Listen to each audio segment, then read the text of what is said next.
நான் இங்க வந்தது நம்முடைய அண்ணன் ஜெகத்ரட்சன் அவர்களுக்கு உதயசூரியன் சின்னத்துல வருகின்ற ஏப்ரல் 19ஆம் தேதி நீங்க எல்லாம் வாக்கு செலுத்தணும் அப்படின்னு உங்களை எல்லாம் விரும்பி கேட்டுக்கொள்வதற்காக தான் வந்தேன். ஆனா இங்க வந்த பிறகுதான் எனக்கு தெரியுது, என்னை விட ஆர்வமோடு நீங்க அவருக்கு வாக்கு செலுத்தி அவரை மிகப்பெரிய வாக்கு வித்தியாசத்துல நாடாளுமன்றத்துக்கு அனுப்புவதற்கு நீங்கள் தயாராகிட்டீங்களா? நிச்சயமா தயாராகிட்டீங்களா? எந்த சின்னம்?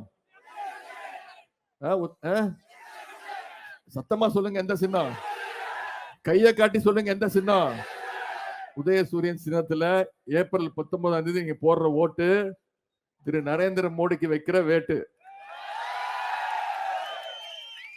நிச்சயமா செஞ்சிருவீங்களா? சென்ற நாடாளுமன்ற தேர்தலின் பொழுது நம்முடைய அண்ணன் ஜெகத்ரட்சன் அவர்களை கிட்டத்தட்ட 3,30,000 வாக்கு வித்தியாசத்துல வெற்றி பெற வச்சீங்க. இந்த முறை குறைந்தது நீ சொல்லிட்டு போயிடுவ, அப்புறம் யாரு வந்து உனக்கு கேட்கறது? நான் உங்ககிட்ட ஒரு சவால் விடுறேன். நான் ஜெயிக்கிறேன்னா நீங்க ஜெயிக்கிறீங்களான்னு பாப்போம். குறைந்தது 4 லட்சம் வாக்கு வித்தியாசத்துல அண்ணன் ஜெகத்ரட்சன் அவர்களை ஜெயிக்க வச்சீங்கன்னா நான் மாசத்துக்கு 2 நாள் இங்க வந்து இந்த அரக்கோணம் தொகுதியில தங்கி உங்களுடைய கோரிக்கைகளை எல்லாம் நம்முடைய முதலமைச்சர்கிட்ட கொண்டு போய் சேர்த்து நானும் நம்முடைய அண்ணன் ஜெகத்ரட்சன் அவர்களும் அண்ணன் ராணிப்பேட்டை காந்தி அவர்களும் முதலமைச்சர் கிட்ட போராடி உங்களுடைய அத்தனை கோரிக்கைகளையும் நான் நிறைவேற்றி வைக்கிறேன். சவாலுக்கு ரெடியா? பாத்துருவோமா? எவ்வளவு? 5 லட்சமா? சரி, 5 லட்சம் வாக்கு வித்தியாசத்தை மட்டும் ஜெயிக்க வச்சுட்டீங்கன்னா நீங்க என்ன சொன்னாலும் நான் கேட்கிறேன். செஞ்சிருவீங்களா? இப்போ கழக தலைவர் அவர்கள் அண்ணன் ஜெகத்ரட்சன் அவர்களை உங்களிடத்துல ஒப்படைச்சிருக்கிறார். அடுத்த வருகின்ற ஏப்ரல் 19ஆம் தேதி நான் உங்ககிட்ட எல்லாம் கேட்டுக்கொள்வதெல்லாம் வாக்குச்சாவடிக்கு சென்று உங்களுக்கு கண்ணுக்கு தெரிவிக்கக்கூடிய ஒரே சின்னம், ஒரே பெயர், உதயசூரியன் சின்னம், அண்ணன் ஜெகத்ரட்சனுடைய பெயர் தான். அதுல நீங்க வாக்களிச்சு 5 லட்சம் வாக்கு வித்தியாசத்துல ஜெயிக்க வைக்கிறேன்னு வாக்குறுதி கொடுத்திருக்கிறீங்க. கழக தலைவர் அவர்கள் அண்ணன் ஜெகத்ரட்சன் அவர்களை உங்களிடத்துல ஒப்படைச்சிருக்கிறார். அடுத்த 22 நாள் நீங்க தான் அவரை பாத்துக்கணும். அவருக்கான பிரச்சாரத்தை நீங்க தான் செய்யணும். அவர் ஜெயிச்சதுக்கு அப்புறம் அவர் உங்களை பாத்துப்பாரு. பாத்துப்பீங்களா? எனவே இங்க அதே போல 2021 சட்டமன்ற தேர்தலில் மாண்புமிகு அமைச்சர் அண்ணன் திரு காந்தி அவர்களை கிட்டத்தட்ட 17,000 வாக்கு வித்தியாசத்துல வெற்றி பெற வச்சிருக்கீங்க.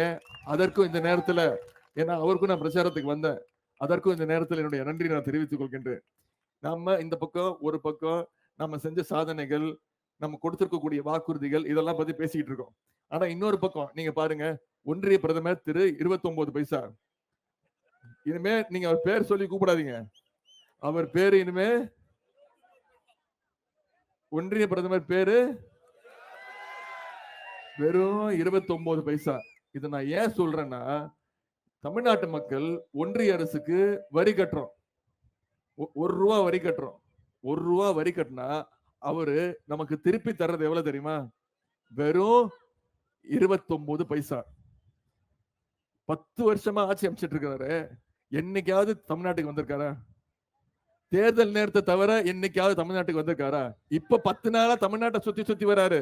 நான் சொன்னேன், நீங்க வந்து இங்கே தங்குங்க, ஒரு மாசம் தங்குங்க, ஒரு சீட்டு கூட உங்களால ஜெயிக்க முடியாதுன்னு சொன்னேன். தமிழ்நாட்டு மக்கள் ஒண்ணு அவ்வளவு பெரிய ஏமாளிகள் கிடையாது. நான் ஒண்ணு கேட்கிறேன், இப்ப திருப்பி வரீங்களே, சென்னையில, திருநெல்வேலியில, தூத்துக்குடியில, காஞ்சிபுரம் மாவட்டத்துல அவ்வளவு பெரிய புயல் அடிச்சது, மிக்ஜாம் புயல், அவ்வளவு பேர் பாதிக்கப்பட்டாங்களே, வந்து பாத்தீங்களா? நீட் தேர்வுல 22 குழந்தைங்க இறந்தாங்களே, வந்து பாத்தீங்களா? தூத்துக்குடியில துப்பாக்கி சூட்ல அத்தனை பேர் இறந்தாங்களே, வந்து பாத்தீங்களா? வரல. எதுக்கு வந்தாரு? 2019ஆம் ஆண்டு வந்தாரு.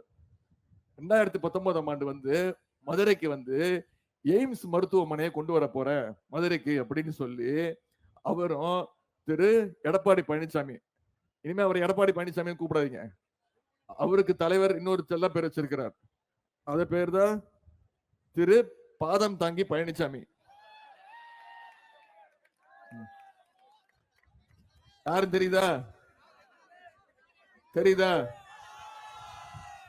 என்ன பண்ணிட்டு இருக்கான்னு தெரியுதா?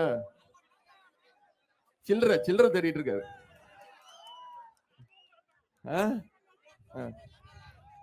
இவருதாம்மா பாதம் தாங்கி பழனிசாமி. என்ன தேடிட்டு இருக்காரு? கீழே சில்லறை போட்டு தேடிட்டு இருக்காரு. இவரும் திரு 29 பைசாவும் சேர்ந்து மதுரையில எய்ம்ஸ் மருத்துவமனை கட்ட போறோம்னு சொல்லி 2019ஆம் ஆண்டுமா 5 வருஷத்துக்கு முன்னாடி வந்து அடிக்கல் நாட்டிட்டு போனாங்க. வச்சது ஒரே ஒரு கல்லுமா, அதையும் நான் புடுங்கிட்டு வந்துட்டேன். இதாமா மருத்துவமனை கட்டி முடிச்சாச்சுட்டாங்க. இதான் மருத்துவமனை. இப்ப இந்த மருத்துவமனையை நான் புடுங்கிட்டு வந்துட்டேன். இப்ப தேடிட்டு இருக்கானுங்க. இப்ப திரு எடப்பாடி பழனிசாமி என்ன சொல்றாரு?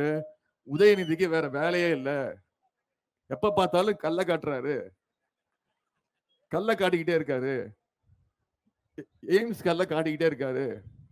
நானாவது கல்ல காட்டினேன், இவர் என்ன காட்டினாரு?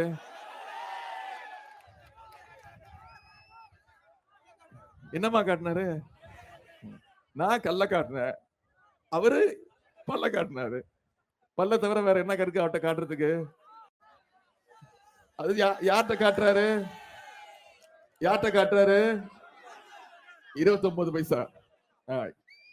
இப்படிப்பட்ட ஒரு கேடுகட்ட ஆட்சி 9 வருஷமா அவங்க கூட கூட்டணியில இருந்துகிட்டு தமிழ்நாட்டுடைய அனைத்து உரிமைகளையும் விட்டு கொடுத்துட்டு சிஏஏ சட்டம் 2019 சிஏஏ சட்டம் வரும்போது ஆதரிச்சது யாருமா? எடப்பாடி இல்ல, பாதம் தாங்கி.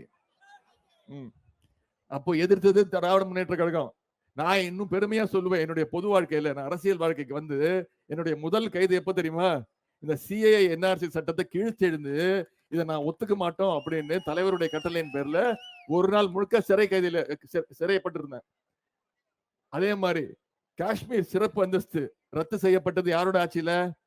திரு பிஜேபியுடைய ஆட்சியில. அதற்கு ஆதரவு கொடுத்தது யாரு?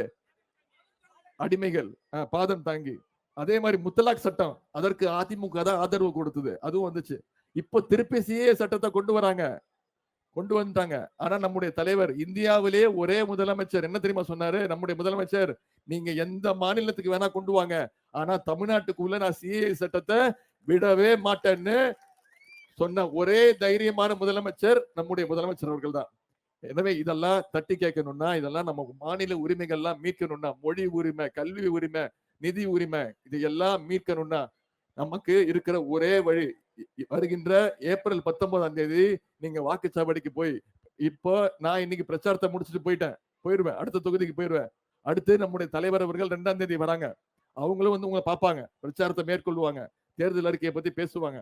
ஆனா இங்க இருக்கக்கூடிய நீங்க அத்தனை பேரும் இந்த பொறுப்பை எடுத்துக்கணும். நீங்க ஒவ்வொருத்தரும் இந்த பொறுப்பை எடுத்துக்கணும். இந்த 5 வாக்குக்கு நான் பொறுப்பு, இந்த 10 ஓட்டுக்கு நான் பொறுப்பு, இந்த 2 வீட்டுக்கு நான் பொறுப்பு அப்படின்ற அந்த பொறுப்பை எடுத்துக்கிட்டு அந்த பிரச்சாரத்தை நீங்க மேற்கொண்டு ஏப்ரல் 19ஆம் தேதி மிகப்பெரிய வாக்கு வித்தியாசத்துல, ஜூன் 3ஆம் தேதி முத்தமிழ் டாக்டர் கலைஞருடைய பிறந்த நாள், ஜூன் 4ஆம் தேதி வாக்கு எண்ணிக்கை, நமக்கு ஜூன் 3ஆம் தேதி முத்தமிழ் கலைஞருடைய 100வது பிறந்த நாள். கலைஞருக்கு இதை விட மிகப்பெரிய பிறந்த நாள் பரிசு கொடுக்க முடியுமா? 40க்கு 40 தமிழ்நாடு புதுச்சேரி 40க்கு 40 ஜெயிச்சு கலைஞருடைய பிறந்தநாள் பரிசாக அவருடைய காலடியில் வைப்போம் என்று கூறிக்கொண்டு உங்களை எல்லாம் அன்போடு கேட்கிறேன், பண்போடு கேட்கிறேன், பாசத்தோடு கேட்கிறேன், உரிமையோடு கேட்கிறேன், உங்கள் வீட்டு பிள்ளையாக இருந்து கேட்கிறேன், தலைவருடைய மகனாக இருந்து கேட்கிறேன். இன்னும் பெருமையா சொல்லணும்னா முத்தமிழங்க டாக்டர் கலைஞருடைய பேரனாக இருந்து கேட்கிறேன்.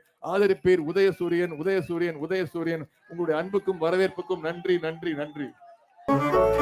மின்னம்பலம்.com தமிழின் முதல் மொபைல் பத்திரிகை.